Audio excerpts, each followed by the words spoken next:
Damn, that blue screen went on for quite a while at the end there. Sorry, I was a bit slow on switching off. Welcome to House of the Dragon, episode 5, review and discussion. Now, normally this is about 3.5 hours earlier than it is now, but I had an industry interview, and of course I always schedule those around the availability of my guests, so everything else takes second place. And that interview went on far longer than I anticipated, 2.5 hours. As opposed to the 60 to 90 minutes that I was expecting. Come on. And what an incredible guest. What an incredible guest. I'm going to mute Leroy. Sorry. If you need to chat to someone, Leroy, mute yourself, please. Otherwise, focus. So, episode 5. Been some mixed reactions to this episode. Some people saying it's not as good. Others saying, hey, it's all good. Now I watched it before I went to bed, so I didn't do my usual massive breakdown of notes. But it is a much more sedate episode. It's a quite low energy episode compared to last week, quite deliberately so. Lots of licking of wounds and stuff of that nature. Blue,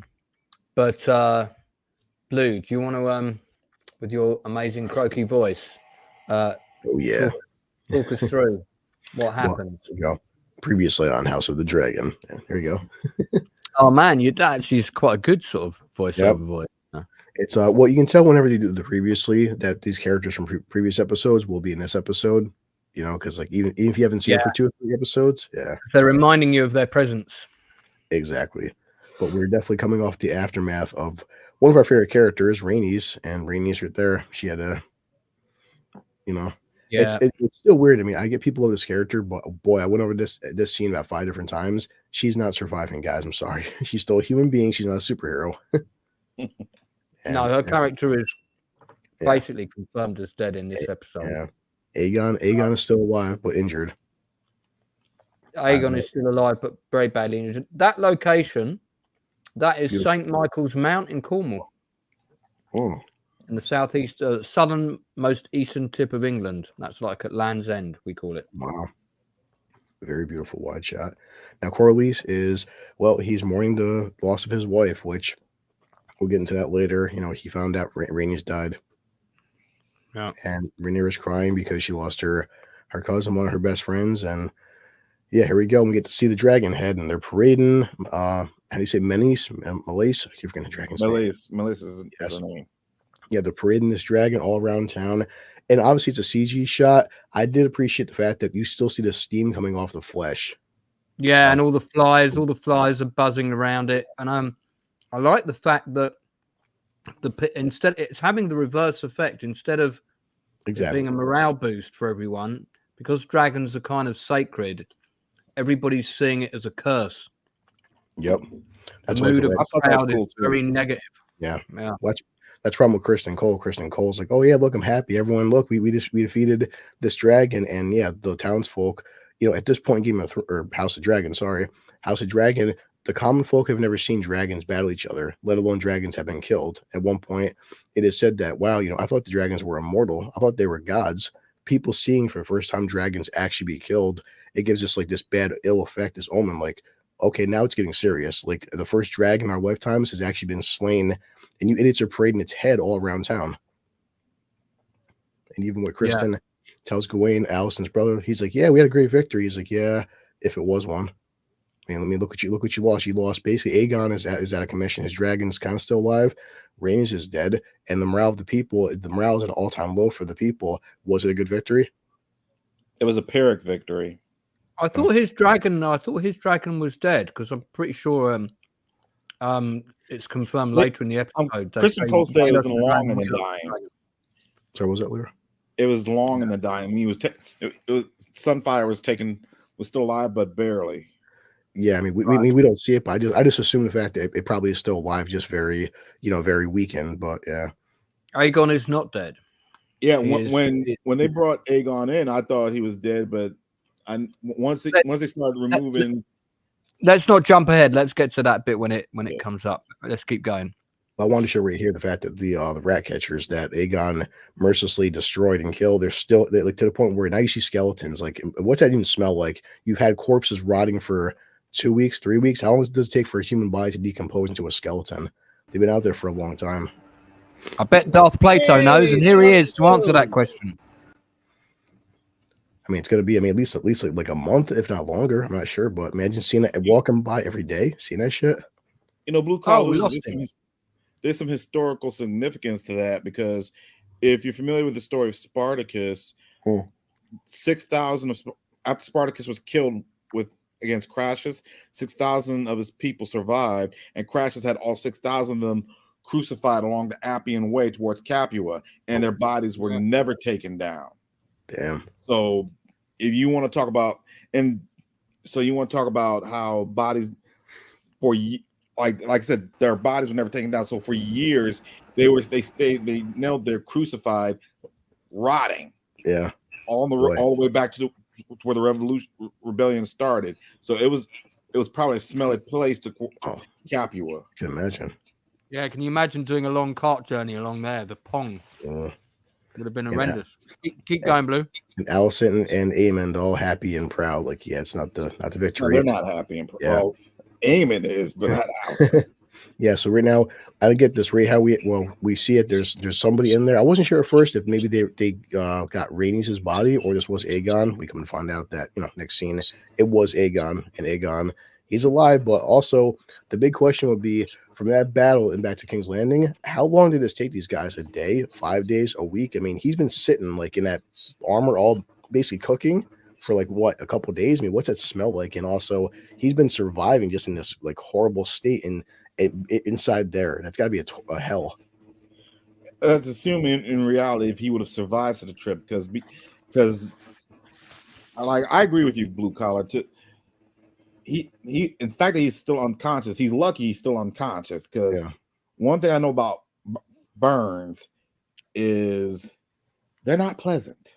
And with the kind of burns he's got, I'd be screaming like a little girl, like a little bee. You know what I mean? So he's lucky to be unconscious. At this point, he's probably in so much pain he just can't even like function. So he's just like his body's on like auto breathing, and it's pretty torn up. But my cousin, go ahead. Also, my cousin did mention this in the books as well, that the armor melted to his skin. So they have to take turns right here, basically chiseling, scraping the armor off his flesh, because if they just pull it off, it's going to rip off half his skin. So they have to meticulously go through that armor, each plate, and just kind of like scissor it off his skin, and because it fused with the skin. That is definitely painful. Yeah. And remember, he's wearing a helmet, so that would have fused right there to your face. You got to take it off slowly. Darth, did you want to say something? Because your audio is funny. Yeah, he's also had a lot of broken bones too. They were trying to set his bones. Setting his leg, I felt that. It's I want. It's amazing he survived. Go ahead, Darth. I'm sorry. I'm just saying he was amazing he survived. Well, that's the thing. I want to add something to Darth. In reality, would Aegon have even survived that? Depending on how far Rook's Rest was from King's Landing, would he have even still be alive in real life? I think it's only about a 2-day journey. Yeah, I mean, one thing my friend, then he would have been dead. You're not talking weeks. Yeah, I mean, a 2-day journey. Even in a 2-day journey, he would have been with the amount of injuries he got, and in that box, he would have been in real life. He would have been dead within 24 hours.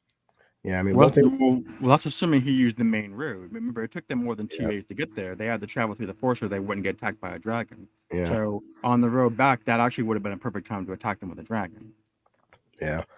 I just guess I know our friend Lord Toxic West, he's been in the military like Leroy. He said, Chris, you'd be amazed at the things that human beings can survive. I'm sure you guys at one point also that show I Should Be Dead. And it's amazing. It's amazing what human beings can survive. So being optimistic, armies in those days probably moved about realistically probably about 12-15 miles a day, 15 miles on a good day. So if they were 2 days away, if they arrived in 2 days, then they would have been 30 miles away from King's Landing. Wow. By the way, it's good to see you again, Darth Plato. It's good to be. It's good to be back, guys. So done. My final rating for the episode is not yet. So we have not even missing a beat. Taking over the council now, basically. Somebody's gonna have to lead in this stead. Eamon was just waiting, itching for that moment. Yeah, that's my turn. Now, I gotta tell you, this is my favorite scene because, as I mentioned earlier, women who are manipulative and who are manipulative and are in power rub me the wrong way, and that's the main reason why I hated Allison, because she's like Gemma Teller from Sons of Anarchy, just a little bit less evil, but she's manipulative, and I can't stand women like that. So when the council chose Eamon, and if you go to the picture of how she reacted, I just laughed because that brought a smile to my face. I'm like, I don't mean to sound sexist, but it's always good to see men growing a pair and taking care of business instead of letting a woman take over. So yeah, Lance has that the map up. Yeah, you can see that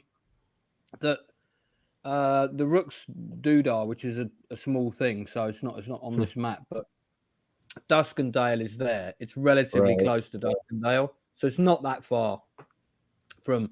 And they said that Dragonstone was just over the horizon from where Rook's nest was. So if Dragonstone's there, then I'd say Dragonstone. Yeah, it's across the water, so probably around here somewhere.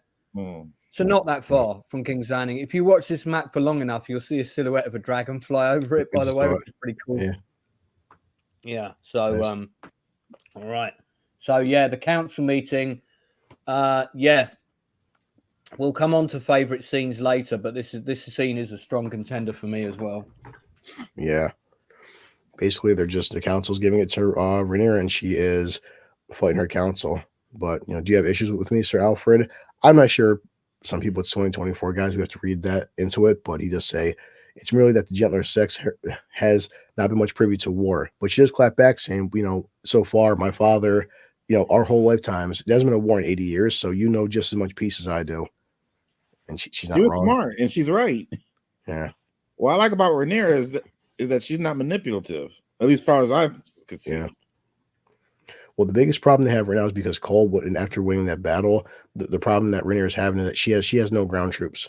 And in Aemon, everybody said that dragons, as powerful as they are, the bottom line is at some point you need ground troops. Right now, Rhaenyra is struggling. She's got no army.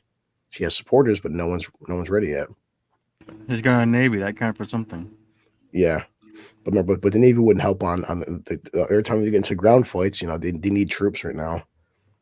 But she says that I myself must do it, and they're going back and forth with her because she wants to be more part of the action. They're like, no, you're too important. And this is a good drama with this show is that she's the queen, but then again too, she's also a dragon rider, and she's fought before. She can fight.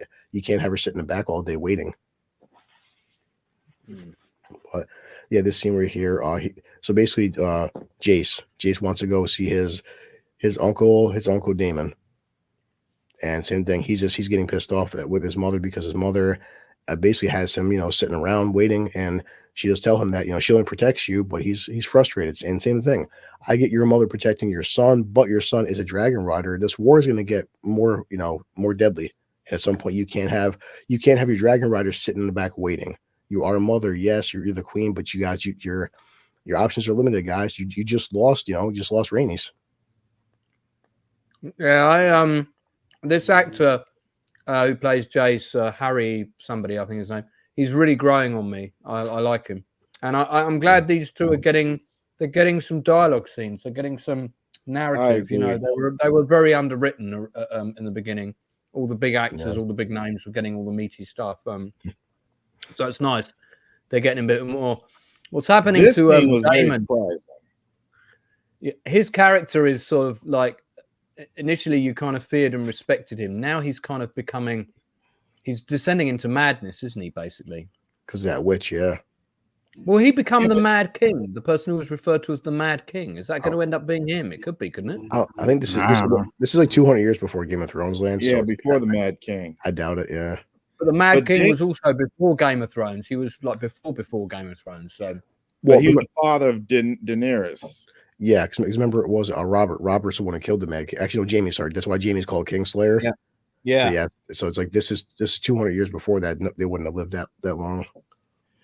Now, I here's thought what's Targaryen interesting. lived longer. Noticed it. Was that? Here's what's interesting about this scene. Daemon had the chance to burn these guys, but instead of Yeah, he burning them, didn't. he's like, I didn't think maybe so would have died. Like he's like shocked. Yeah, I do admit that some people, I was expecting Damon to be his brash self and kill these guys. I'm on the fence with this because he does say at one point that, well, he called their bluff. I did not think they would be so eager to die, but Damon's like, I came here to raise an army, not corpses. So I see his point, and it's like, yeah, the older Damon probably would have killed these guys, but Without hesitation. yeah, but right now it's like he is desperate for troops. Right now, him and Rhaenyra have no ground troops. These guys, these Blackens and the Blackthorns, they have troops that he needs. So I see people like, yeah, I get he's not being very Damon-ish, but then again, he needs their help. So and he's not going to win anybody over by burning these guys alive. Yeah, he's trying to show a bit of wisdom, basically.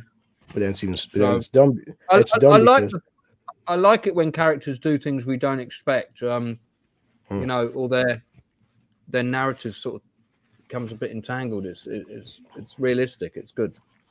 yeah, but then it's kind of stupid because he tells this guy to go be very diabolical and do what you have to do because they have weaknesses and do something different, and it doesn't pay out for him later on. Yeah. No. But we get the area here, and as everyone can see, it's in besides air attacks, there's only one way into this. It's almost like Helm's Deep. There's only one way into this place. It's protected all by mountains, so it's an awesome stronghold. I mean, she says her weakness is dragons, but this is a very good spot to hold this hand out. This was my least favorite scene here in the entire episode. Yeah, I do admit, like, they're just going back and forth about, you know, you promised Queen Rhaenyra 15,000 swords. Well, she promised me dragons, and she tells her, like, well, you didn't say the age of the dragons, but she's like, well, you give me 2 dragons, but they're like the size of house cats. They can't do much right now. And yeah, hunting hounds are more fearsome, which she's not wrong. I mean, she's like, you know, right now I need some combat ready dragons. Your little baby dragons can't do shit. They take time to grow. It may take these dragons years to grow to full strength. It doesn't do me much right now. I think this is the first time we've met this character in this season. I believe. Yeah, or in the show, the entire show. Yeah, He played really well. yeah. But back to Rhaenyra and I keep forgetting the white. I keep seeing the white worm, the white smoke, the white. What's her? I forgot her real name. I keep forgetting. Like on the show. My cousin would kill me. Yeah, but she's buddying up with Damon's ex lover. Yeah. Okay. That's Massaria. Sorry. Sarah, yeah. Thanks, Darth Plato. You know, I just found out she's going to be the voice on a new anime on Netflix called Terminator Zero. Nice. Uh-huh. But she does reinforce what we already know, the fact that, you know, hey, Kristen Cole's out there parading the dead dragon head, and it's not doing them any good. She tells Rhaenyra that it's a bad omen. Also, they whisper, like, boy, you know, when Viserys was king, wasn't any wars breaking out. Nobody was dying. Now the people are starting to question, like, man, maybe we should have Rhaenyra here because, you know, now we have Aegon. Dragons are dying. Food is scarce. People are suffering. And she's like, don't underestimate the power of the common people. Yeah, I like the fact that we see that there's that lingering shot. It might have already happened where we see food being dished out, and the meals are like really meager. The food that's on offer is very meager. Yeah, that first shot, Lance, when you first see the dragon head, because it's a big sequence. But yeah, they're putting out small bowls of food, and it's like this. That's right. Yeah, just before that, isn't it? Yeah. Everybody wants to leave the city, or they are already leaving the city in big numbers. But Aemon stops it, prevents them from leaving and entering. I mean, I guess this is an okay scene, but they did talk more about Rhaenys and, you know, the first time she claimed her dragon and how much, you know, they miss her and she misses her grandmother. And I mean, it was an okay scene, but then stuff gets pretty spicy. I made sure to be careful. Well, technically speaking, there's no nudity in this episode, but Daemon is having a dream, and we don't know who this woman is until she said that he's our favorite son. I'm like, yeah. I thought I was going to puke. Yeah. Yeah, I thought we were about to have another Wiener, wiener, wiener, wiener, wiener, wiener, wiener, wiener, One wiener next to another wiener. wiener, wiener, Two wieners alongside yet another wiener party, wiener party. But it was just the one wiener. Okay, Bruder Figura. I mean, what is with Mr. Martin's obsession with incest? I mean, he's got to be a very disturbed individual. I mean, he said it's part of the culture of the world he's created. It always has been from day one. And if you look back in ancient times, of where bits of all of the mixtures of the cultures we've got in Westeros are lifted from, there's a bit of something from Egypt. There's a bit of something from Egypt. Incest was a big thing in Rome, Egypt. So I mean, all of this stuff is all taken from historical scriptures, and this is an ancient world in an ancient time. It's not a civilized world for the most part. So it's realistic within the bubble we're presented with. People might find it uncomfortable, but doesn't bother me really. In America, I know a few months back, certain states, and this would affect Plato and Leroy, not you, Lance, but certain states now are making it like you can legally marry your first cousin. Yeah. I thought that happened. I thought that happened in America anyway. It did. Some like David. I don't know if David Crockett married his first cousin, but of course, I don't mean to get religious, but in the Bible it says the only person in your family you can marry is your first cousin or your third cousin. You can't your sister, your mom, your aunt, no, but your cousins. I mean, so that's why but I don't want to believe that people actually take part in incest, especially here in America, especially during this time. But they say every stereotype is based on a kernel of truth. Like I'm sure. I don't know if you ever heard about the state of West Virginia, where I'm aware it exists. Growing up, I heard that keeping it in the family was a common thing. Like I never really believed it. Yeah, but it's one thing that you would say this is the sword and board days or sword and sandal, but hey, even in certain cultures in 2024, brothers and sisters are getting married. It's weird. Personally, I believe that the Targaryens are actually based on the Habsburg dynasty, where there was a lot of incest going on there. And also the crest of the House of Habsburg does have a pair of dragons on it. I don't think that's a coincidence. Oh, I didn't know the Habsburg. I've heard of the Habsburg dynasty, but I didn't know they had like crest of dragons. Plato picks up on all these little things. It's great stuff, Darth. Keep those coming. All right, let's push on with the story. And this weird witch chick, she's still messing with Daemon, and she's the one she mentions about. Well, this I see some people getting pissed off right now because so Daemon tells the strong guy that, hey, listen, we need to start rebuilding this castle, and is there any gold left in your coffers? It's in all fairness, dude, if these guys had money, this castle wouldn't be falling apart. It is a kind of a stupid question to ask because you see how it's all decrepit, and basically says that, well, if you talk to Rhaenyra, get some money from her. And Daemon's like, no, I'm not going to ask Rhaenyra for money. I'll do it myself. I'm still kind of now. This is based on the dream that he still is obsessed with now. First calling himself Your Grace. Now he wants to be called the king. And the guy's like, well, you're king consort because you're not the king. Rhaenyra's the queen. He goes, well, if you called me, if I'm married and my husband or my wife's the queen, I'm the king. He's like, well, you're king consort. You're not the actual king, but. Damon's really obsessed with he's betraying what he really wants. He left to come to Harrenhal because he wants to be his own king. I'm done with this war. You guys can fight each other out, and I'll pick up what's left and form my own. He's showing his true colors. He's showing his true colors. Yeah, I think that's what he's doing. Very good take on it. I think that would be the end of him. Hold on, I want to say one more thing about Daemon. If you watch the scenes with Daemon and the witch, if you want to call her a witch, and drinking that whatever the hell it is, compare those scenes in Game of Thrones to when Bran was up in the north with that weird guy in the cave, and how he was being induced to have these visions. There's a parallel here. So Daemon isn't becoming the Mad King, although he might be more than a little mad now. I think he's becoming more like he's becoming more like one of those weird people in the north with that just lives next to the weirwood tree, doping out over whatever the hell he's doping out on. Yeah. Like, seriously, how do we know when he's dreaming, when he's not dreaming? It's really hard to tell. Exactly. Yeah, It's almost like the Sixth Sense. They're blurring the line between what is his reality and what is the reality. On the other hand, I think it's gone on too long now. This is the third episode where they've done this. I think we've gotten to the point where it's like Damon has to go, okay, I'm gonna go make my destiny. Yeah, Plato, you're not the first person to say that complaint either, because the other panel I was on last night, it's also you read the internet. I've got something to say about that as well, but let's get through the story. Yeah, so do I. We'll go into our usual categories. Yeah. Now, I think Allison, you're doing a great job. I'm so glad you're covering for me while I'm ill.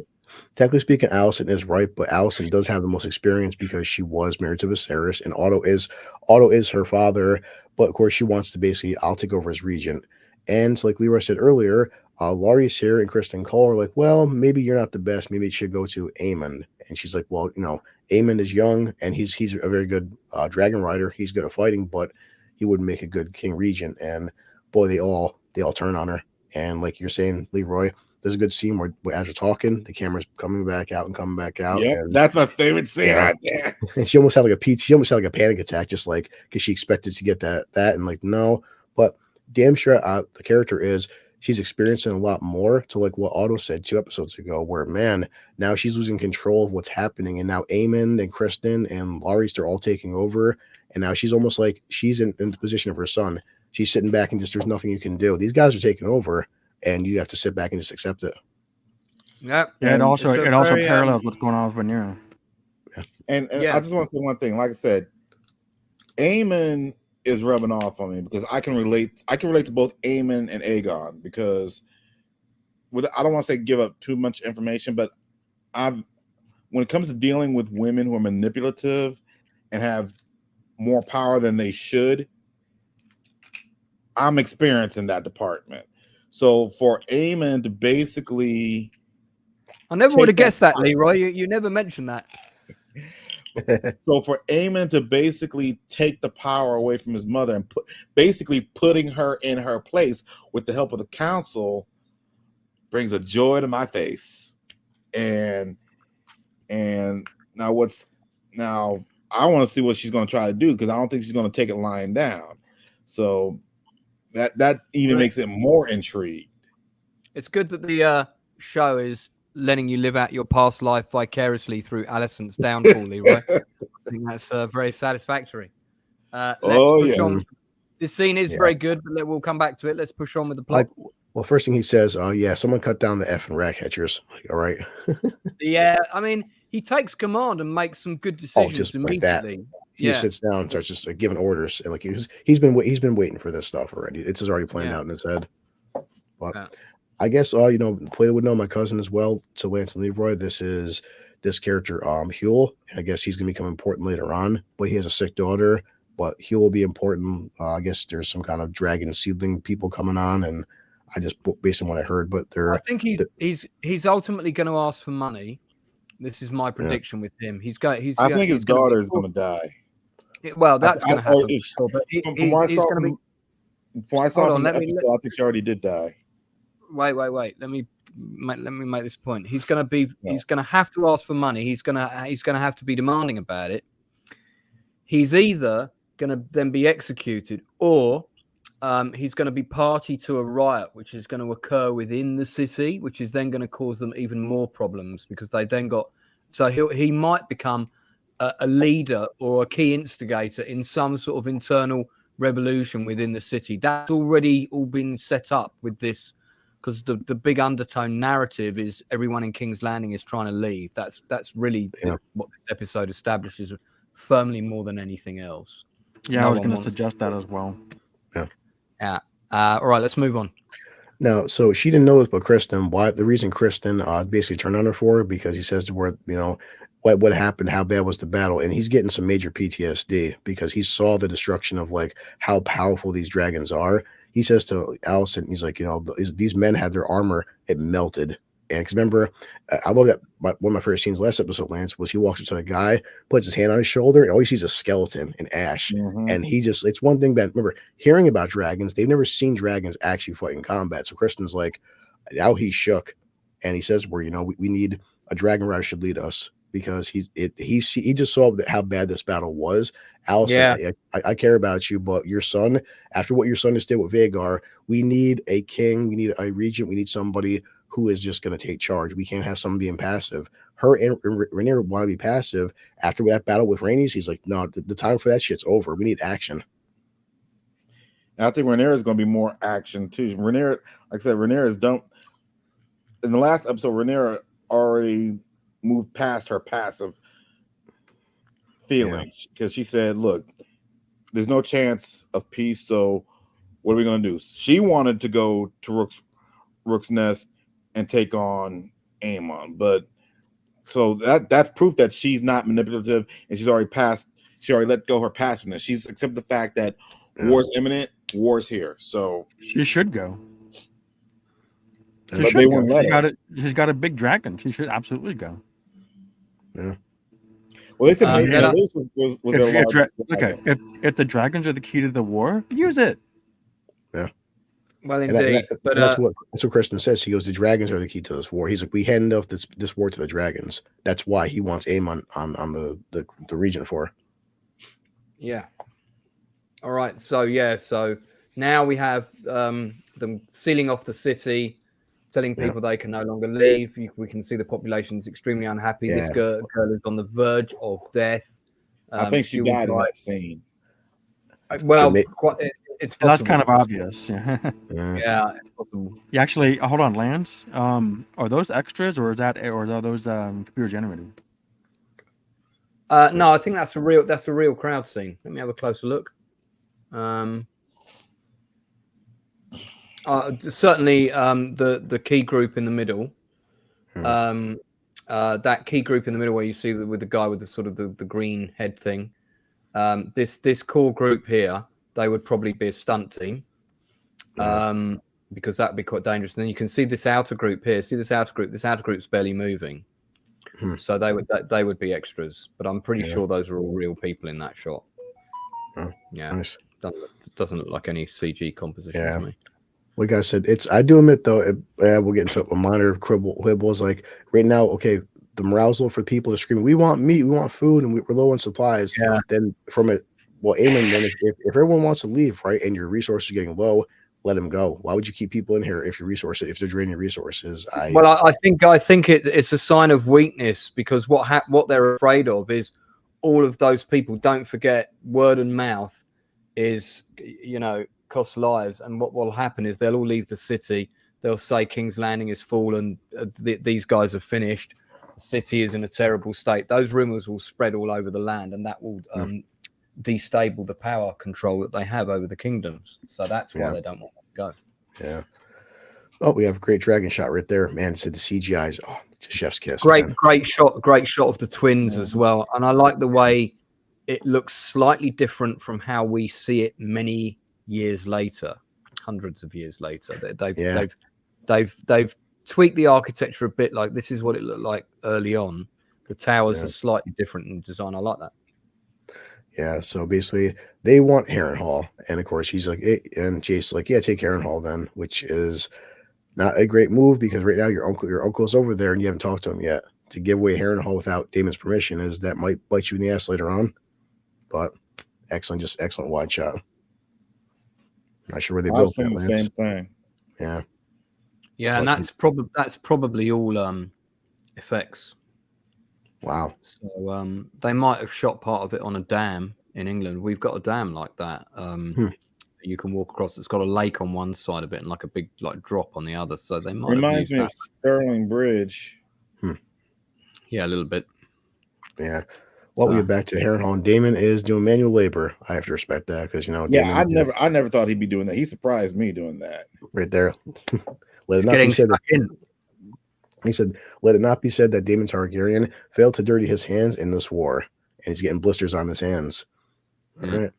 He's getting this really weird situation with this witch, but she was just talking about the whole like how bad the war's getting with the Brackens and the Blackwoods and killing children. And also she mentions to him, it's a shame you never knew your mother. And you're like, yeah, you know, said you just gave him the fever dream of him making sweet love to his mom, and he never knew his mother. So you did that on purpose, and you're messing with him, because why would he be having dreams about sleeping with his mother, who he never knew? Yeah, it's getting very creepy, the situation with her. I think there's going to be a bit of a twist with her, and of course he could have just asked, well, what do you think I should do? And I think that would have been a worthy rejoinder. Yeah. And that's a great line right there, because she says that, you know, King's Landing, he mentions, he goes, yeah, well, Rhaenyra right there, Rhaenyra's welcome to join me there and take her place by my side.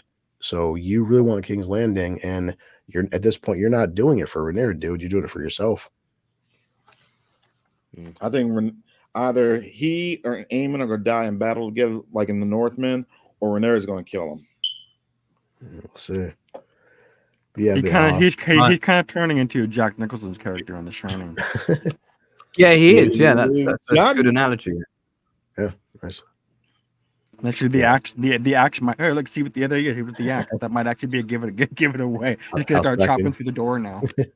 House Bracken is yours. So yeah, his little buddy there, the spy, he won House Bracken. Okay, let's celebrate. And all right, but great scene between Corlys and his granddaughter. And Corlys just says that his house there, everything is castle. It's empty and haunted. It's barren, and just doesn't know what to do. He's like, you know, he should just ride off into the sunset and just get lost and not care anymore. You know, I don't like this scene. I like Corlys, the character. I like the actor that plays him, but he's like, he's just feeling sorry for himself. I think that he's better than that. Well, no. Go do something. Let me say something. Darth Plato. He's lost the love of his life, isn't he? Man. He just lost his wife. Give him a period of that. And, I mean, you got to mourn. I mean, I've actually met people who've lost people dear to them. I've lost people dear to me. I mean, you can't fault someone, especially if they're a leader, to mourn a woman. I mean, who knows how long they've been married? I mean, you can't judge a person like that. He's not just a man and a widower. He's a king, and he should do something as a king. Yeah, that has to be better than mine. The people depending on him. Kings were once men. Well, she does say that Rhaenyra does want him to be hand to the king, which is very smart. But he says right there, even the death of my wife does not content her. And she's like, no, I'm not so sure he's going to take it. Yeah, he exactly doesn't officially take it in this episode, but so he says right there, I'd rather sail to the west and be lost. But yeah, so at one point he offers her to be his new heir, and she's like, you know, with Rhaenyra, you should be, Rhaenys should be mourning her loss because she died how she wanted to live. She died in Dragonfire, and my grandmother, I want to honor her memory because when I die, I want to die in battle in Dragonfire as well. These guys are Targaryens. That's how we should go out. Yeah, I liked her character in this scene. Actually, I thought she was. She's going to be a gangster like her grandmother. Yeah, and she tells him right there, like, I will see Rhaenyra ascend to the Iron Throne just like Rhaenys wanted. All right, two things. Sure. This scene with Baela and some of the other scenes and the scenes with Jace, this is really the coming out of these two characters. So I thought they did a great job. This is their best episode to date. If we see more like this, then in the future, then this series is in good hands. The other thing I'm going to say is during the conversation, Baela mentioned that Corlys had been to Yiti. Yiti is the analog for China in this world. So basically, Corlys he's basically like this world's analogy for Hanno the Navigator and Marco Polo. I think that's interesting. Yeah, well said. Well, it's fun. It's like she says blood and fire, but the exact line was, it shouldn't go to me because I'm blood and fire. It should go to salt and sea. So she's like, she doesn't want to be his heir. The heir should go to somebody else, basically. Which, yeah, I can't disagree with her. Yeah. How do you guys feel about the scene right here? You know, she wants him to go talk to Daemon and try to reason with Daemon. And he feels like, you know, you're kind of getting rid of me because I've been back talking to you at this council meeting. And she basically says, no, I trust you. And she also mentions that she doesn't err. Like, she should be listening to these guys instead of thinking she knows everything. Please ask her, are you removing me from your council? It's like, I don't know. But Well, yeah, that's a good comment. Whoever just posted that, but this is just small compared to what they did in early seasons of Game of Thrones. What we're seeing is good, but it's season 1, 2, 3 Game of Thrones just towers above this. As good as this is. I don't know. I think this is on par with overall. I would say these 2 seasons have been on par with early seasons of Game of Thrones. So I don't agree. But this is a weaker episode, but it's still a good episode. I mean, because the standards. I disagree with it being a weaker episode. Well, I've got to qualify it before you say that. The standard has been very, very high. So as soon as an episode has flaws in it, they're going to stand out. Or if it suddenly has a very different pace, this episode has a completely different tone and pace to the last several episodes. The last one was all about action, very immediate, lots of things happening. This is all about very dour, low, depressing discussions. Everybody's in a state of shock. Everybody's either in PTSD or maudlin. People have been burned or killed. It's, there's not a lot of beacons of hope, and there's a bit of political negotiation and stuff. It's all set up for what's to come. So I don't have a problem with it being this way, but I get why some people feel it's, an unwelcome change, perhaps. Yeah, and definitely Rhaenyra, she's worried about Daemon raising this army in Harrenhal to his own needs instead of her needs, and it's why he says he wouldn't dare. And she's like, "Have you ever known Daemon to not be daring, to lack in daring?" And that's what she knows he's doing something not good, man. I think that guy's gonna go serve Daemon. I think that guy's gonna croak fairly soon. Or that. Yeah. But we're back to Harrenhal, and they wake up Daemon. Daemon, he's like, "Oh, is the pies ready yet or something?" And the River Lords have come, your grace. And what Daemon did is, boy, he it backfired on him, because they're all very, very pissed off at Daemon, because they mentioned, they had the House Targaryen, and they're just saying, like, you sent these guys after us, and these guys were killing innocent people. They're killing kids. They're wiping out like mothers and just old men. And they basically tell Daemon, like, yeah, we're not gonna raise our banners for you, because you're just as bad as them. And you're also, she calls Daemon a usurper as well. And so now he's just like, oh shit, like, what have I done? But I did like the scene going from Daemon to back to Rhaenyra like that. Yeah, I love this. This scene was good, actually. I like this because I mean, it wasn't quite what I was expecting, and I didn't expect him to be so ballsy in front of him, and I literally thought he was going to lop someone's head off. I was just waiting for that to happen. Yeah. I think Damon's losing his testicles. I've heard some people say that. Yeah, that's Lady Malister there. Okay. Yeah, so we're not gonna help you, Daemon. Like, damn, we just lost an army, so he doesn't know what to do. It's like shit. Yeah, but that was such a delicious burn. The last thing she says at the end of the scene. Yeah, I have to pull it up in a minute. But yeah, back to Rhaenyra. Rhaenyra gets her hair combed. That's all that whole scene was. I guess how you say her name, Plato? Mysaria. Mysaria sends. I didn't get this whole sequence. Mysaria sends somebody to King's Landing. That's what I got out of this. Wasn't sure. I think what I got is that Rhaenyra still has allies in King's Landing, and I think she just doesn't know it yet. I think that's why Mysaria is letting her know that she still has allies in King's Landing. Okay, and that's why she sent her servant girl. Yeah, that's Diana, by the way. Okay. She was in season 1. She was the girl that Aegon raped. No. Oh yeah, you're right. Okay. I don't remember Aegon raping anyone. That was the same girl, yeah. Yeah, in season 1. Well, yeah, 2 years ago. But yeah, Corlys, he has the hand of the king, the little symbol in his hand, and he's just weighing on it, like, shouldn't I? What should I do? Should I be hands of the king? Isn't that that's in that little hand thing's in the little box, isn't it? That the princess gives him. Yeah, she gave him a little box, and that's what I thought. So I wasn't trying to take too many stills, but yeah, she gave him. I don't think have we ever seen it in the box before? Have we ever seen the box that the brooch comes in? I think that's new in the Game of Thrones world. I mean, not that I know of. Because they're always wearing it. That's why. So I've never seen it either. I'm pretty sure it's new. but Yeah, I love this scene, by the way. It's just the right degree of creepy. Yeah, he's looking at the Iron Throne, and just she pops up and says to him, was it worth the price? Because she knows she ain't stupid. It's like I know. And I think Allison knows too. Their mother knows too that Aemon is the reason why Aegon is in the predicament that he's in. Oh, definitely. Because when you watch that battle sequence, and like when Aegon's like, "Hey, look, he's here, my brother." Aemon didn't miss. He purposely blew up Rhaenys and his brother. He could have definitely changed his direction of his dragon fire. Aegon is only torn apart because Aemon purposely hit them both.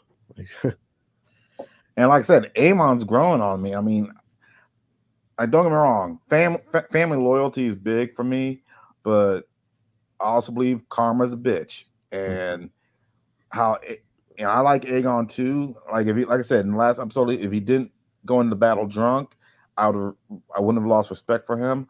But the years of tormenting his younger brother, it came back to bite him. True. So Aemon is just doing what I probably would have done the same thing. They're all crazy. If I was bullied by my own family members like that, and I had the power to get the get back. Yeah. But yeah, we get to Allison just nurturing her son, and I had to put captions on because I couldn't hear it at first, but he did. He's still alive and reading, and he whispers "mummy." It's kind of weird how he said MUMMY, but no. Well, I think that's a British thing. No offense, Lance. I mean, I don't know, like. It's all right. Yeah, but she is like she's finally like I guess she's like attending to her son. Like your son's torn apart, but he's alive. He's weakened, but he's there. The makeup in this scene was great, and I like the attention to detail in the. We'll talk about it in a minute, but the attention to detail to the Meister's tools that were available. I just thought of something. It would be in Aemon's interest if Aegon does not survive, because if Aegon survives and he starts talking, that's the end of Aemon, because he'll tell anyone who will listen as the king that Aemon put him in that position, put him there, try to kill him. Could be, yeah.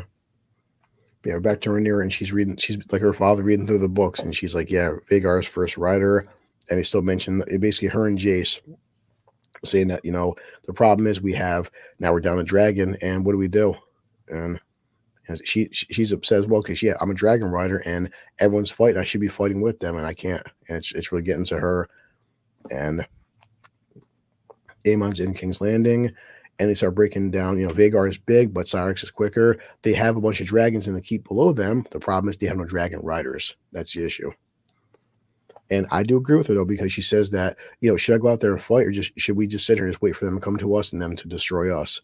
So her criticisms are valid. Well, I like the fact this is obviously set up to introduce us to potential new characters. Mm-hmm. Yep. And as we're losing characters fairly quickly, that's not a bad idea, is it? I think other than Allison losing her power, I think this is the second best scene where Rhaenyra and Jace are discussing about getting lost family members become the new dragon riders. I thought that was pure genius right there. Yeah, and that's our cliffhanger ending. Yeah, because she says right there, we have two large enough to take, because right now Vhagar is the most powerful threat they have, and she's like, we do have dragons to take him, but we have no riders. And they're breaking down like, well, maybe some of our bloodline can ride dragon riders, but she's like, well, they have to be pure bloods, noble blood. He goes, well, that's what the books say, but how do we know for certain? And if only they had, if only they have records right there, a whole bunch of records, and where all the different houses and our cousins' ancestors are spread across the world. So yeah, it's now down to a hunt of finding people with Targaryen bloodline. They don't have to be pure bloods, but maybe they'll get some new dragon riders. Right, well, let's dive into our first topic. You might be half the king your father was. Tread carefully. Or what? So, well, we learn several things this episode. King Aemon is crippled and definitely won't be ruling forthrightly anytime soon. This twist at the end I thought was a pretty interesting one, because it can lead to all kinds of interesting potential scenarios. It could also disastrously backfire for these guys. They could be bringing new people into positions of power who might turn against them. It means we might get 2 more dragons. So I'm sure this episode will be criticized for a different tone of pace. I think the writing is still as good as it has been. For me, it's a very, very downbeat episode, and I have no issue with that, because it should be after the events of last week. Because if it isn't, then the events of last week or last week's episode don't have any consequence.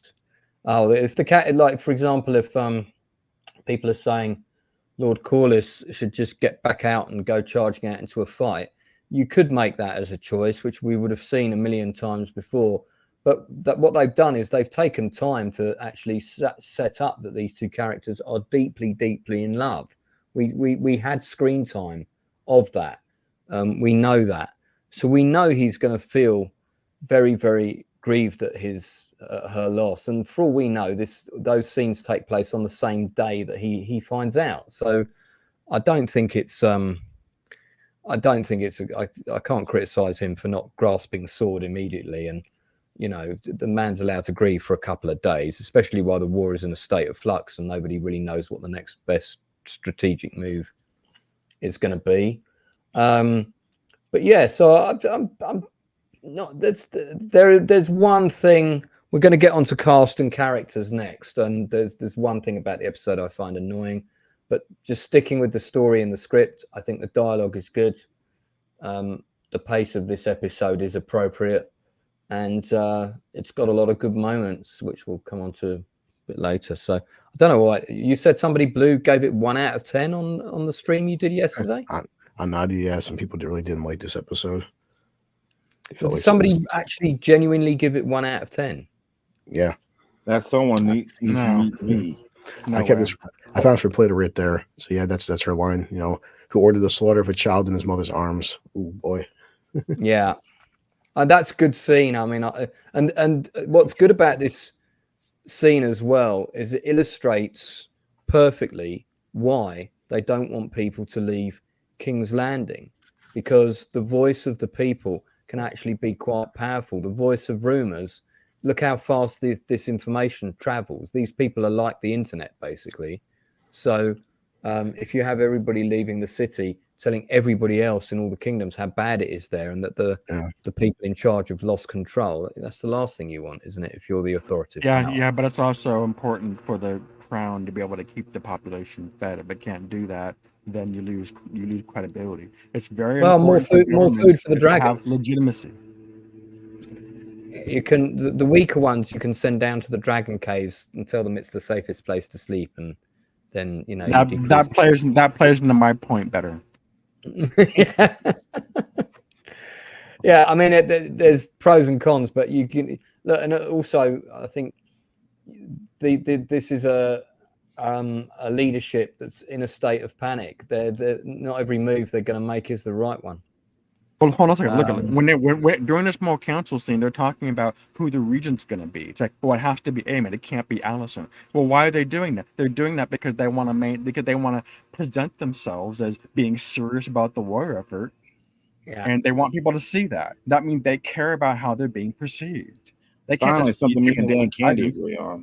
What do you think is going to happen when people are starving to death? That's going to hurt their image. Otto made this point a couple episodes ago. Like, well, you're hanging all these rat catchers every place. That's bad image. Yeah, but that wasn't the council's decision, though, was it? That was an emphatic decision. It's still. It doesn't matter. The people are going to see it as an action by the government. Yeah, well, which is why to the people they look a bit divided, I think, even though they're trying to now ascertain a steering control. Blue, what you sticking with story and script? So like what Plato said, and I agree with other people. I do admit Daemon. I want to see Daemon start doing more than just kind of sitting there, just characters, story and script first. Story. Well, story. Yeah, I mean, overall story for this episode. Sorry. And yeah, dialogue. I mean, for me, it's my not a bad thing, but my weakest one. I'm not saying it's bad. I do wish like more happened. I guess it kind of feels like just everything's a stalemate. Like not there wasn't much progression right now, considering that they lost Rainey's. That's my overall. But we'll No, get, I mean, it felt like neither side had scored a victory, but I felt that was yeah, totally appropriate because that's where they're at. So that didn't yeah. bother me. Which But I guess it just bothered I feel like now that we're at episode 5 or in season 2, with only 3 more to go, we need to start progressing more of the storyline than what we're getting. And I'm not saying I hated it by any means, but that's my main criticism. Is it just feels like we went 2 paces instead of 20 paces. It's now we're ramping up this episode 5. We have only 3 more to go, man. We gotta start like to spend too much time. I think just doddering, but I think it will be worth it. The word Alison is trending on Twitter at the moment. That's quite well. We're going to be talking about her shortly. But so somebody's saying it's poetic justice. What happened to her? Well, we'll get on to characters in a second. I agree. But, Definitely poetic justice. yeah. Yeah. So, Plato, you want to say anything about the story or dialogue? Sure. Look at, I was in an academic environment for 20 years, so I kind of got the sense what people would be sensitive to. So I get the sense that whoever wrote this episode has the sense of we're supposed to feel umbrage at how Rhaenyra and how Alison are being treated at the small council, because their stories almost parallel this episode. The councilors are talking past Rhaenyra and Alison. Yeah. And so this idea that like, well, you're a woman, you can't be the you can't do this, you can't do that. So if we were having a discussion in Berkeley, people would be hollering and screaming, "Oh, look how sexist these men are." They would absolutely be saying that, and I kind of get the sense that maybe that's what the showrunner was going for, but I don't feel that way. Look at the reason why is because Ryan Condal and T. Mickle wrote this episode along with the influence of George R. Martin. Right, but see, in the Middle Ages, the way they looked at women in those days, actually even before the Middle Ages, is they didn't think that their faculties were equal to that of a man. I'm not saying it's right. I'm saying that's how they did it in those days. So that's why you didn't. They had smaller brains and all of this kind of nonsense. It's well but in the scene with Rhaenyra, the guy says, "Well, I don't doubt your faculties. You're just a woman." Well, wait a second. That's not what people thought in those days. That's not what he would have said. He would have said, "Well, you're a woman, therefore your faculties are not up to the talent." That's what he would have said. That's a complete disconnect for how people would have said in those days. And okay, well, maybe things are different in the Seven Kingdoms, but that's the problem I have with that scene and with the scene with Alison. They're not being, hey, sit down in your chair because of their gender. It's more complex than that. It's like women were not considered reliable witnesses at court precisely for this reason. And this happened as recently as 1914 in the Madame Caillot trial, which like, well, she went and shot this guy on purpose. And so the defense lawyer went, well, she's a woman, or what kind of woman would do that? And she got acquitted on that defense. And that's the 20th century. Right. Now that's all I have to say. Yeah, Leroy, anything to add?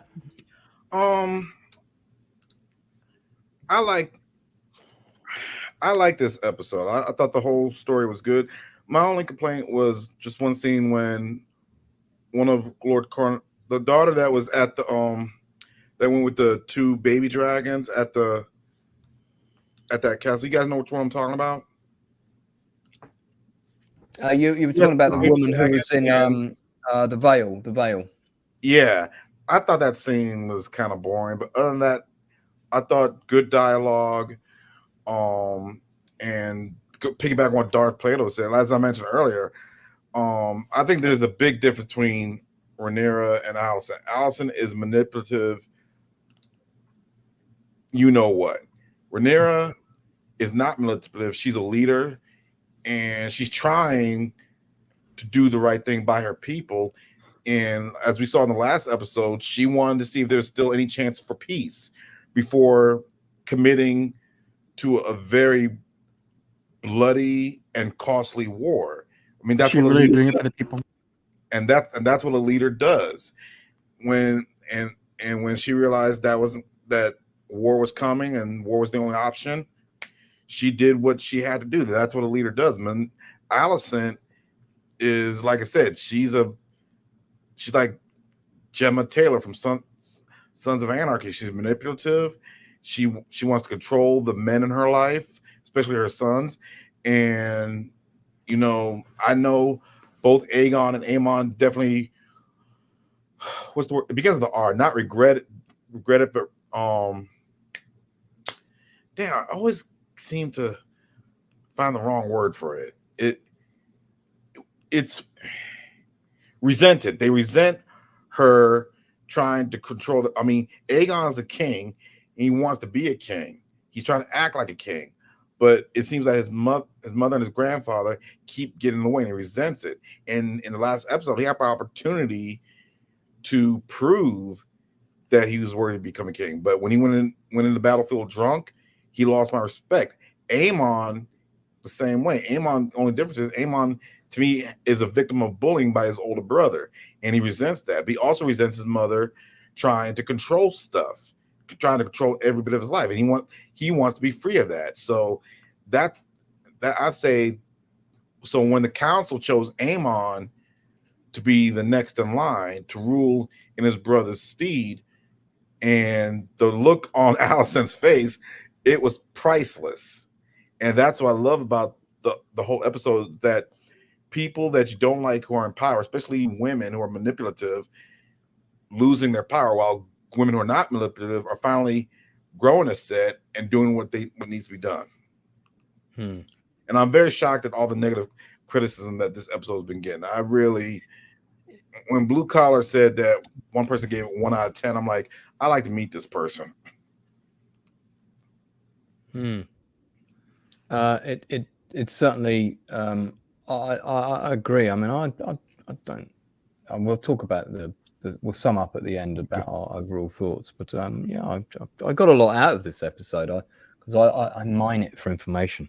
So, and there was a lot to be found, I thought. Okay, all right. Well, let's move on to our next topic, which is casting. You're afraid, sir? Worse, I'm rational. Okay, so I do have a gripe with this episode, which I think is its weakness, and Darth mentioned it earlier. Is I do think they are slightly overplaying the Daemon madness thing. It's getting a bit tedious, and I also feel like Matt Smith is much more enjoyable to watch when he's kind of in control of his faculties and sort of deliciously evil. So I get that it's probably a necessary part of the narrative. It's probably a necessary part of what's happening to him, and he's clearly being haunted either by demons or deliberately by witches or whatever. But I just think it's because we've got used to a certain commanding presence from him, and he feels like, especially now, he's making civilized decisions, which is not a bad thing. He's showing wisdom, but his brutality has kind of been demeaned a bit, diminished.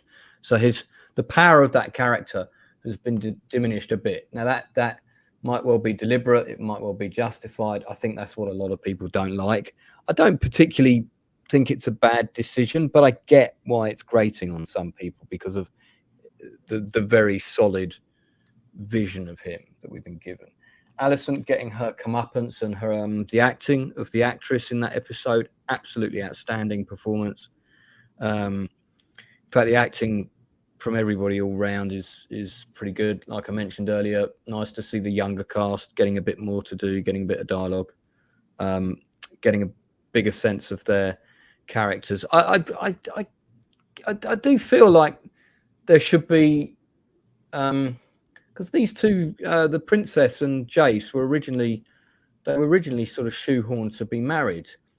There's no sort of bubbling undercurrent of any kind of romantic love between them, and I think that's a shame. I think that they could have played that very delicately, very subtly, but it could definitely still be there, and it would add a lot more to their characters if we saw that they had feelings for each other, even if those feelings were platonic. At the minute, they seem like functioning professionals around each other, which works fine.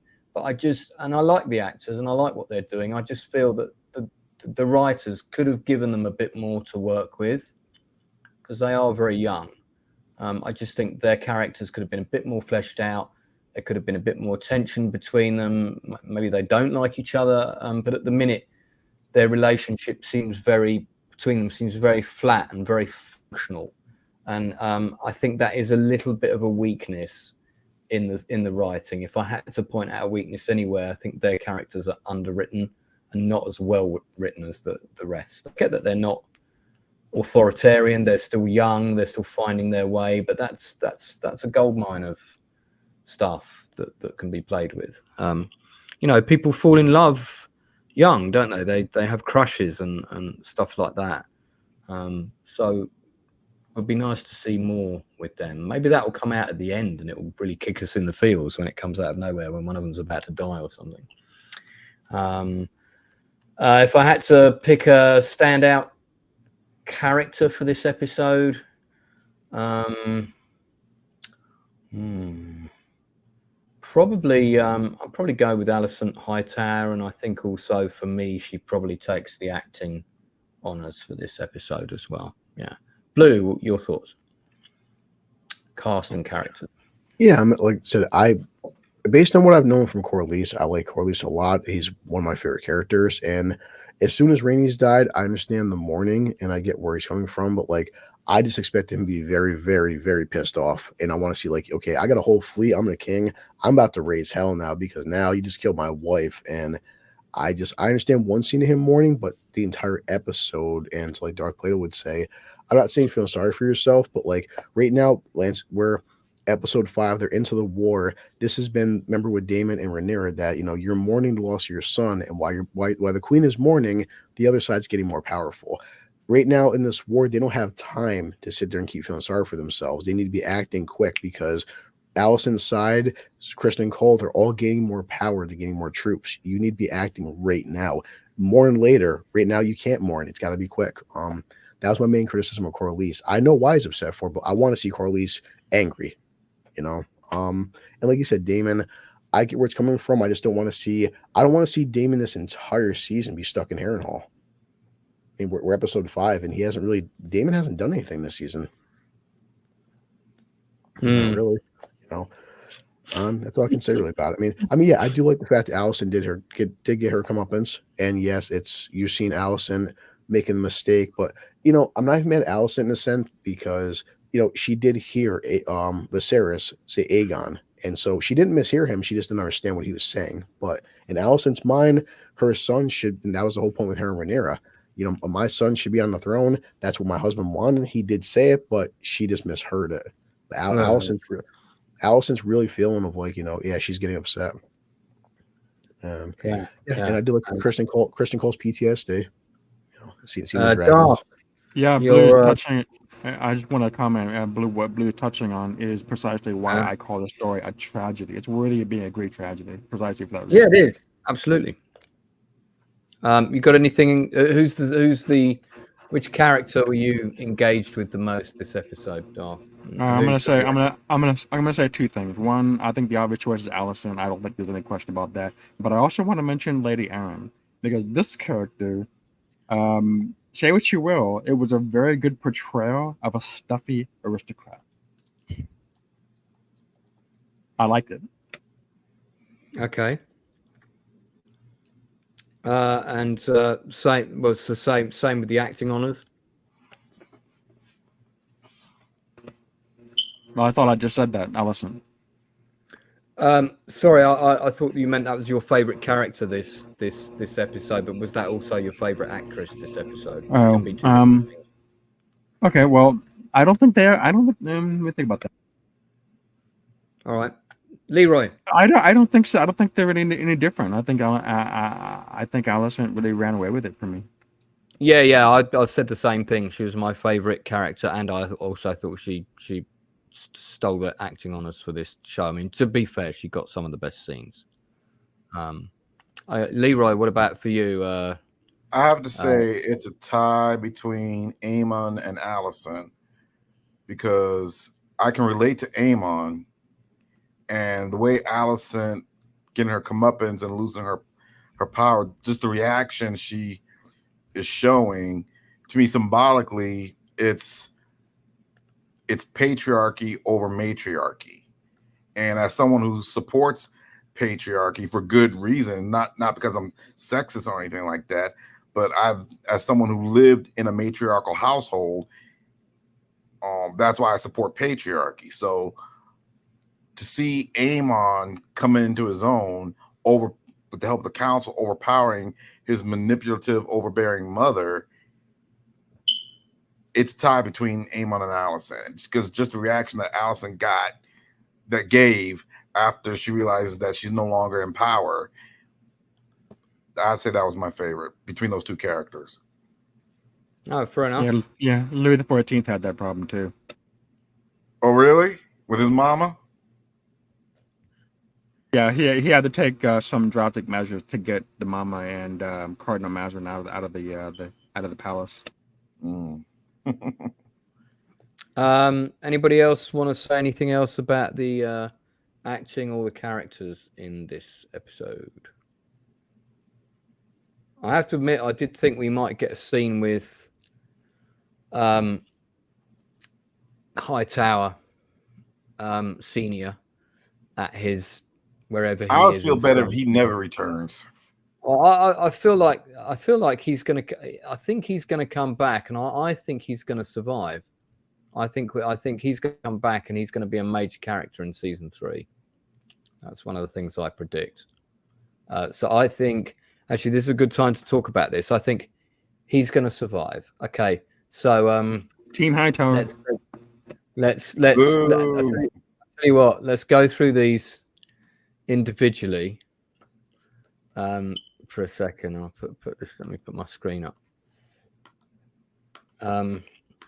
Right. Okay, we've got 3 episodes left. Survive or die? Whew. Like I said, I think he's gonna die, but I think he's gonna go out in a blaze of glory. I think this is not what I'm wishing, but I think it's gonna happen. He and Damon are gonna do battle, and they're gonna end up killing each other, just like on that scene in Northman. Yeah, I feel like they will do battle, and one will either kill the other, or both will be crippled and die together. But the episode is really pushing really hard to make these two parallels to each other. Yeah. Well, indeed. I don't know if we'll see that scene this season.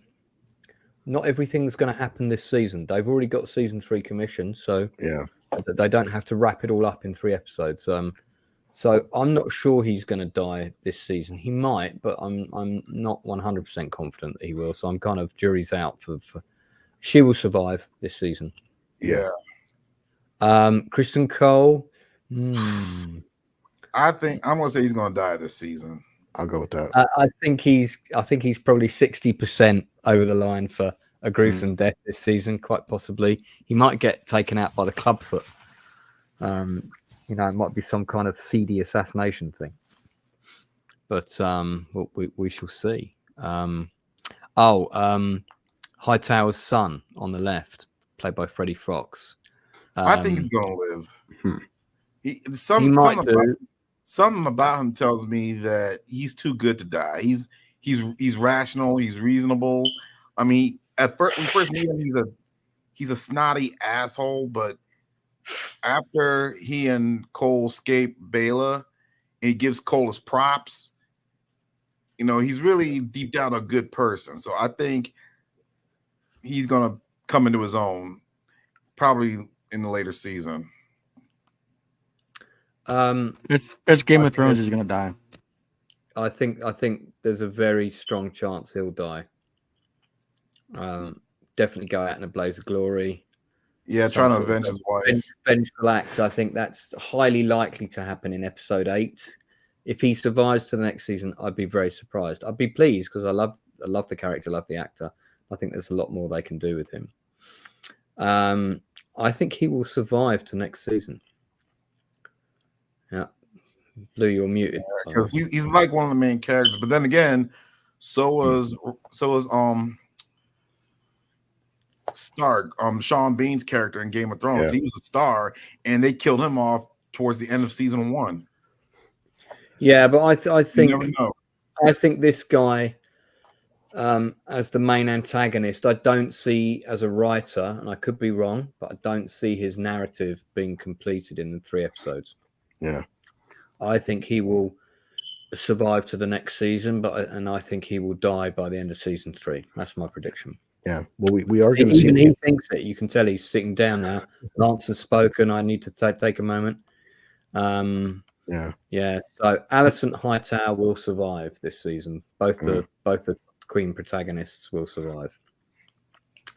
And it may be that all the men will have killed each other by the end of season 3, and they'll be the only 2 left. You know, could I'll say, Lance, because at some point we have to see more dragon riders die, more dragons die. Because remember, in Game of Thrones, there's only 3 dragons. The dragons in Game of Thrones are extinct. So all these dragons at some point. So we're definitely going to see by the end of the season, I'm guessing 2 more dragons be killed because you have to. I mean, do they all die in this war though? Because some of them could die later. I mean, that's the way. I mean, that's my knowledge for Game of Thrones was that all these dragons. I mean, remember, it's like Daenerys had these.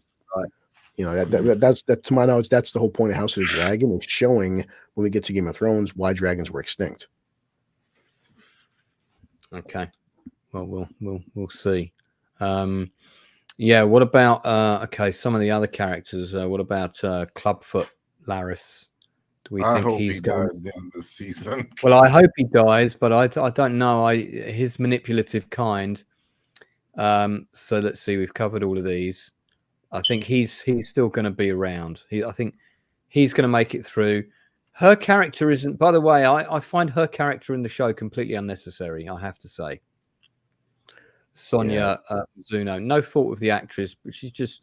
I think she should have just left on that boat. I mean, she's not adding anything to this show, and there was also a weird continuity. She's probably eye candy because to me, Lance, I think she's probably eye candy because of all the women on the show, I think she's the prettiest. Well, yeah, but I'm talking about character and narrative, Leroy. Trying to have an intellectual discussion here. It's not page 3 of the Sun. The character that has the means to make it to affect change in King's Landing. Yeah, I mean, she's being manipulative behind the scenes, but I just find her character's a bit of a nothing. Her dialogue is a bit wishy-washy. Okay, so basically, she's not doing anything. The scene she's in, it's seem not to be doing anything. Sorry, go say that again. Yeah, she doesn't seem to be doing anything other than serve the will of Rhaenyra. She doesn't seem to have any motivation beyond that. Yeah, I mean, there might be some big twist to come with her where we go, and then we kind of like look back at things, and there's lots of little seeds that we've missed. But at the minute, if that doesn't come, I just, I'm starting to think, is this the director's girlfriend? What's this character doing here? But she's the one character for me that like if all of her scenes were cut from the show, someone did an edit, it would make no difference to the plot whatsoever. So Fia Sabin, who plays the Queen, great actress in that role, by the way. I think her character is going to commit suicide. Do we think she's going to die? Yeah, I think she's going to die in the end. But no, not in the end. This season. I'm talking about this season, perhaps. Either this season or beginning of next season. I think she's going to commit suicide. She could die this season. I wouldn't like to put odds. I have a horrible feeling that both Harry and Bethany are going to get killed this season. I would put odds on both of them dying by episode 8. I think, I kind of agree with that. I think something's going to happen in King's Landing. There's going to be a lot of bloodshed. Yeah. So my prediction is both of them are going to die. They're probably going to die at the same time in the same scene, fighting side by side, which actually I would love that. And then hopefully we'll see a bit of emotion shared between them, which is missing at the minute. Yeah, Phoebe Campbell, who's been sent away, I think she might survive this season. Other people's thoughts? I think what we're going to see is in the end of this season is some sort of like storming of the Bastille like incident at the Red Keep. Yeah, and a lot of people get killed. But yeah, Phoebe Campbell, she's the one who's been sent away. Do we think she's alive? She's in Pentos now, isn't she? Yeah, her character's not really doing much, so I think she'll survive because she's only been. I think she'll survive, unless we're going to have a scene with a load of assassins taking her out, which actually would be kind of cool. I think she will. Yeah. What do we think about Tyland Lannister? Do we think he's going to survive? I think he will. They're not doing too much with him. Yeah, I think he's going to. I think he's going to die. Aegon's council. Huh, okay.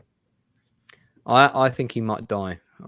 I'm not playing. And then this Grand Maester, I really like this actor actually. Yeah, I'll give him 50-50. He's definitely not in the safe zone. Let's put it like that. All right. Let's move on.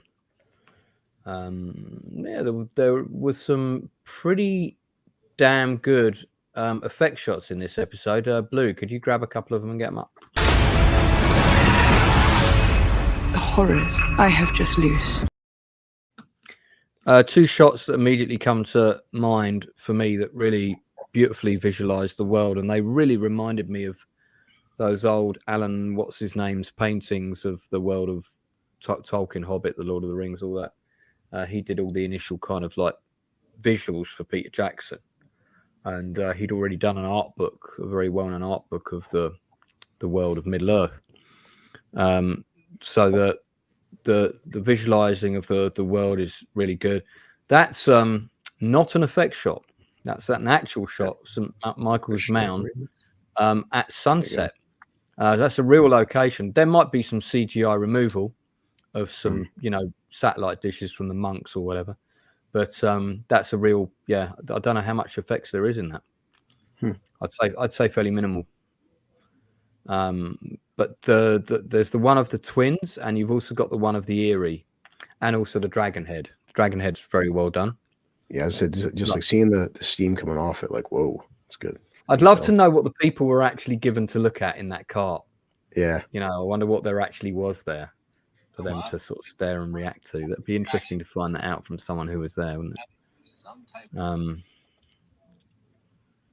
Yeah. Yeah, that's another good. I mean, the dragon stuff is always great, isn't it? Yeah. Its neck reminds me of those kind of sticky, long tubular cake things that street vendors sell. They're kind of brown and not very good for you. I forget what they're called. Like churros, you mean? Yeah, that's the one. Yeah. The neck of the dragon looks like a giant one of them. Yeah. Less edible. Yeah, it's a bit eerie here. Yeah, now that is very. I think it's Alan Howarth. I think is the guy who did the visuals for Lord of the Rings. That is like straight out of a Tolkien book. That shot. I mean, that's probably an entire. That's all digital, right, Lance? Yeah. Oh, absolutely. That's entirely a digital. That's two different plates. You've got the background and the foreground plate there. And then they're all composited. In fact, there's another plate behind the castle. I don't think that's a miniature of the area. I think that's a full CGI. Looks great. And then the other major effect shot in this episode is the twins, which is it's also really nice. Which twins? Sorry. And we've talked about the effects company before on the last couple of episodes. I think it was called Condamari or something along those lines.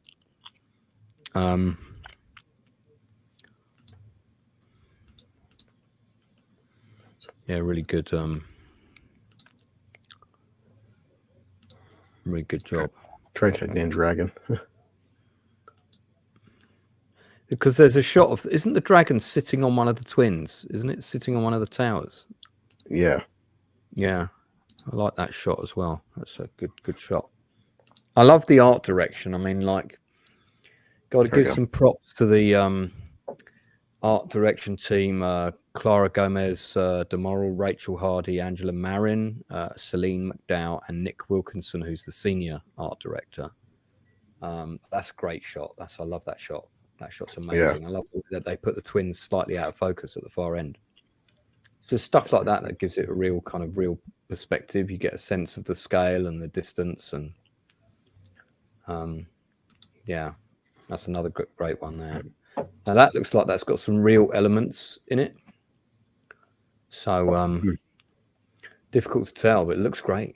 It's great. Yeah, I mean, I'm assuming that's a bunch of real trees and real, like, maybe the bridge yeah, is I fake. think so. Probably either composite shots all kind of put together with some real photography, and that looks like that's real water that was filmed and then put into the shot. I think it probably is a shot of a real lake with the twins just added, probably. I would guess. So the main effect shot in that is the twins, is the bridge, and the rest of it's a real location, real photography, and the fact that the two are blended so well is incredible stuff. Yeah, that's pretty much it for the best shots of the episode. Yeah. Sorry, Pixamondo is the main effects house that's doing all the effects for House of the Dragon. I think there's a couple of other people that are involved. Weta do a little bit, but it's mainly Pixamondo. Yeah. Effects team. That'd be good too. So, anyone else want to say anything about the visual effects, art, production design, anything like that? Looks fantastic. I did mention the tools of the maesters. I thought that was a nice touch. You saw that they had this like complete set of horrible looking implements when they're trying to remove the armor from King Aegon. Yeah.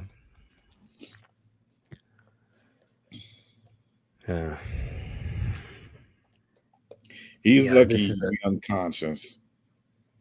We should compliment the makeup in this scene as well. The makeup in this scene is fantastic.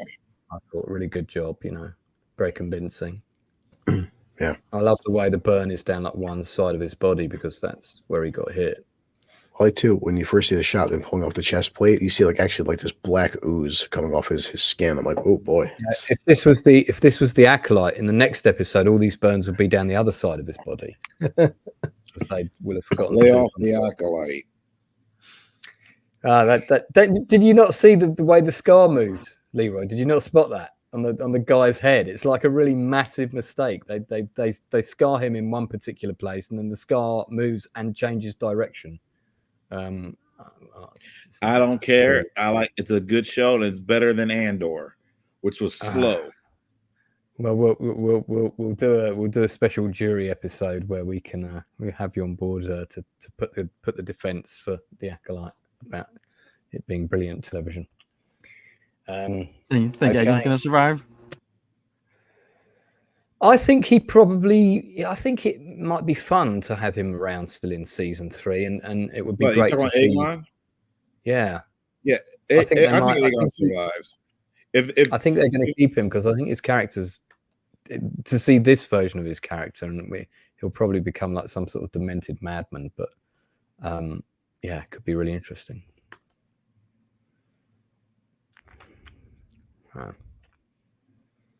Oh God. Just remembered, got the acolyte on Wednesday. Anyway, I've got Richard Band coming on Wednesday, legendary film producer. So maybe I'll just be too tired to do the acolyte. We'll see. Or maybe I could hypnotize you. You can't, Leroy. That's impossible. Anyone else want to say anything about makeup effects, special effects, anything like that? No? Okay, we'll move on. Hold to your courage! Hold to your wits! Favorite lines or most memorable moment? I mean, it's hard to put a scene over Alicent losing command of the council and that the way they do the sound design in that scene, and it's like that kind of boom, boom, boom thing happening, and was really well done. Yeah, there were some good dialogue. I think the dialogue in this episode was a bit weaker compared to other episodes. But again, I'll caveat that with I still think it's a good episode, and me saying it weaker doesn't mean it's a weak episode per se. But yeah, but I think the scene with Alicent for me is the standout. Blue. And I'm let's see. I'd probably just say, looking back on it, when he said that story here, I thought the dragons were gods. Yeah, that's a good line, isn't it? That was a good line. And just because it's Huel's son, just like, yeah, because like I said to you guys earlier, it's these, everyone's seen, people thought that these things were immortal. They thought they were unkillable. And, they're just basically big lizards. They can be hurt. They can be killed. And now it hit home, seeing this friggin' big dragon head paraded across the street, the streets, like, wow, like they actually are, immortal. It's like the whole, what's the whole term? Like, God can bleed, I like the line after that. The guy said it turned out they're just meat. I like that line. Thank you, blue collar. Thank you. Yeah, it turns out they're just meat. That's a good line. I like that as well. That, and when Aemon takes over, he says, "Oh, and cut down the fucking rat catchers."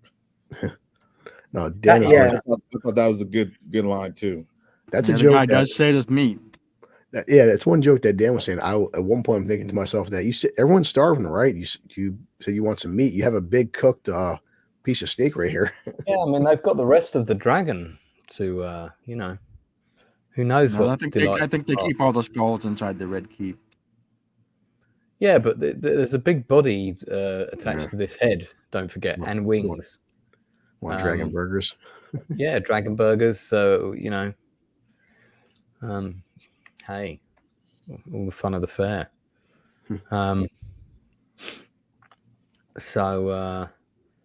Yeah, I think that's a great comment, Dan. Yeah, I think I still think that scene with Alicent for me is the fave. I do like all those lines though. Now I think about it, the dialogue probably in this episode is better than we're giving it credit. All right, so yeah, okay. So time for ratings out of 10, then, including the chat in which there's hardly anyone in. Are you going to ask me what my scene?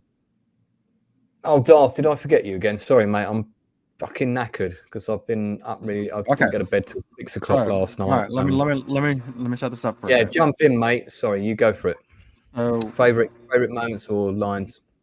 Let me set this up for a bit. So when Damon's on the dragon, he's talking to Blackfoot after the dragon move away. He whispers to him, "Do your worst." Yeah, I remember that. But he prefaces it with, "There are some things that the crown can't be seen doing." That's the qualifier of that. Go do your work, but the crown can't be involved. Now, that's not the scene that I'm talking about. That's the setup. The scene I'm talking about is the one towards the end where when the River Lords come to Harrenhal and they're talking to him at 3 a.m., the hour of the wolf.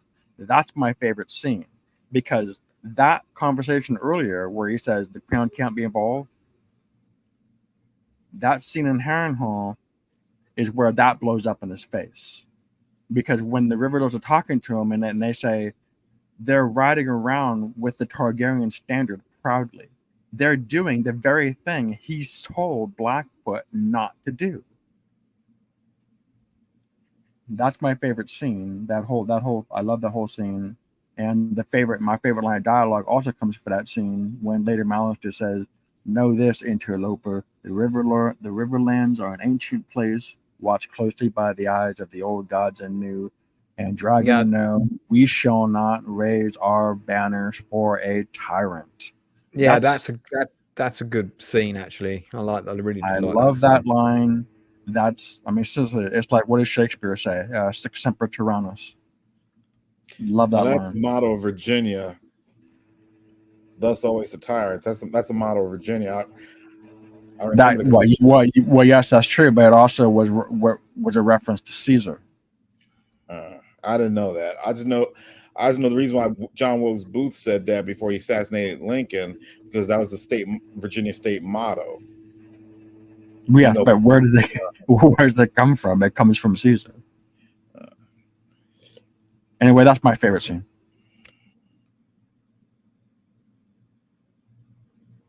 Okay, that's the scene where that's the scene where Damon realizes I've surrounded myself with idiots. Well, let's do final thoughts and ratings out of 10. And Darth, so I don't forget you, you can go first.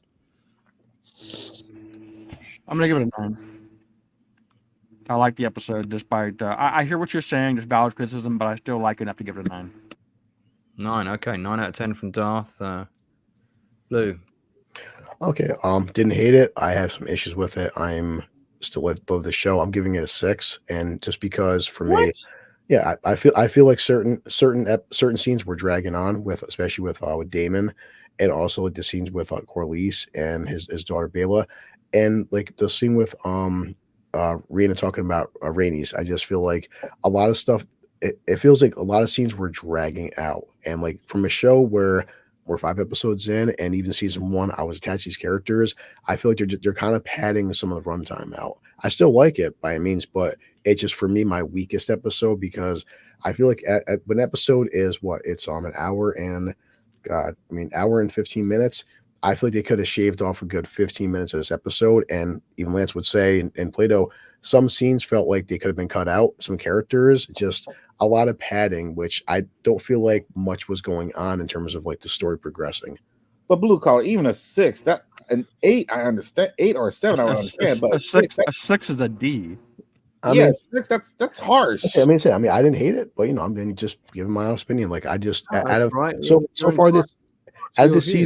the season for me, it's been the weakest episode. I didn't hate it, but like at this point we're 5 in, we have 3 more to go. I guess expected and wanted more, but I still love the show. Trust me.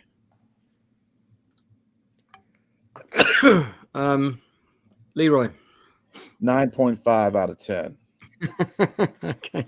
Like I said, the only negative I have with the show is probably that scene between the younger granddaughter of Corliss when she was sent to that Vale with the 2 baby dragons. So I thought they didn't have to show that. So, but other than that, it wasn't as good as last week, but it wasn't bad. I mean, come on. Blue Cock 6 out of 10. That's even for you, that's kind of harsh. Okay. Yeah, there wasn't enough killing. That's probably why. Did anyone die in this episode?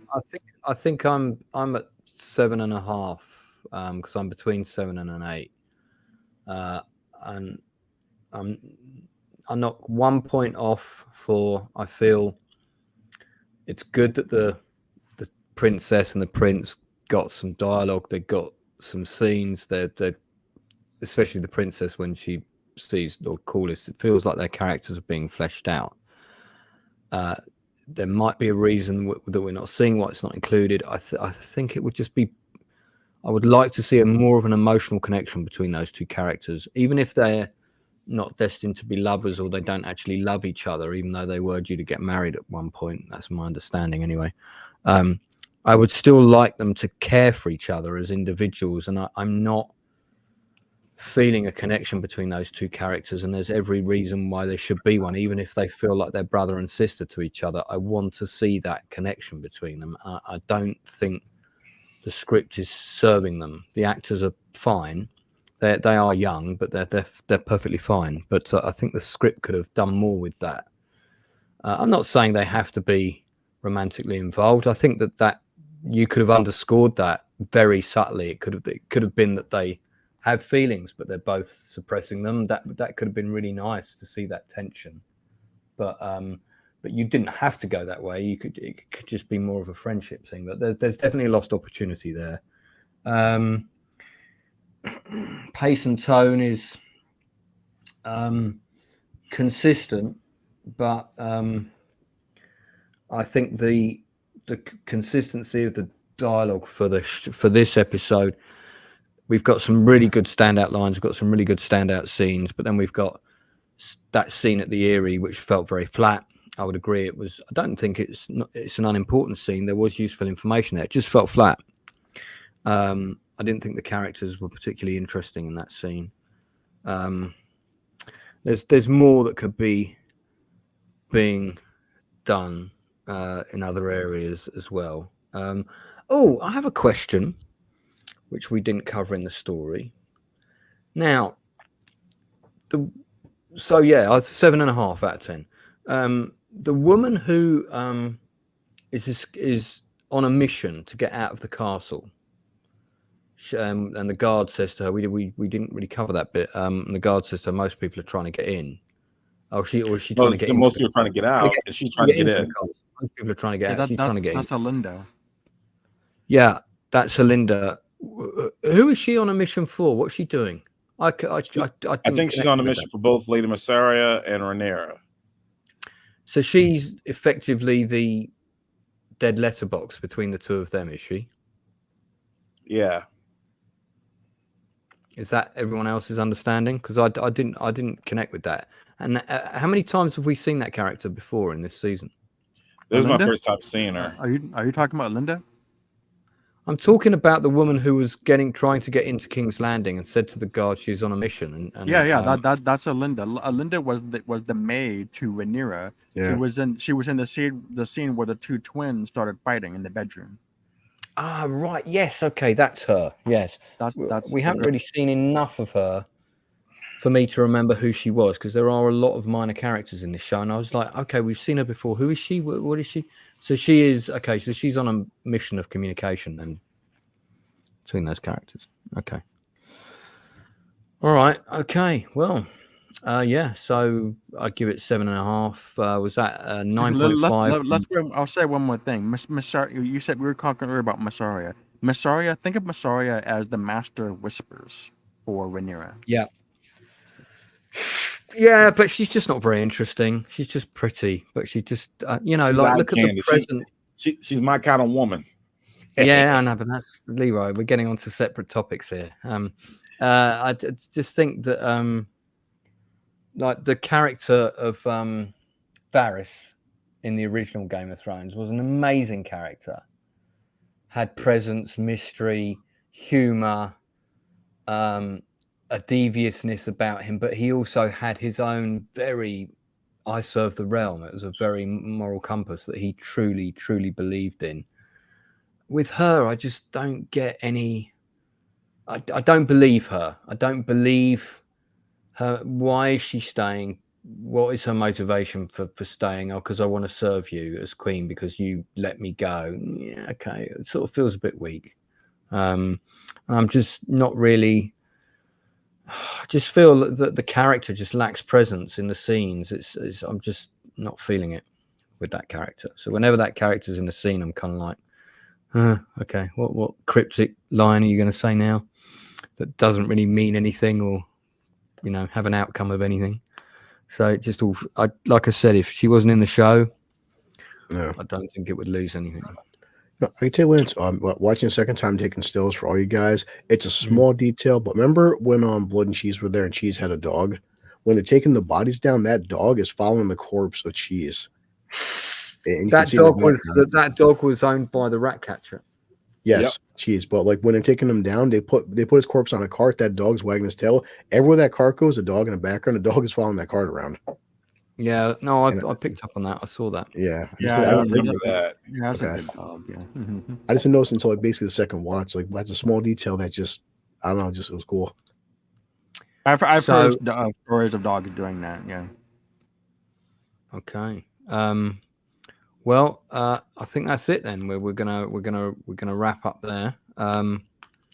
We're going to be back next week. We should be back at the usual time of 9 p.m. UK, 4 p.m. I let you guys know I'm going to be in the Bahamas next week. So if it has Wi-Fi, I'll be on. If not, I'll see you guys the week after. When you arrive there, you can tell them F off from me.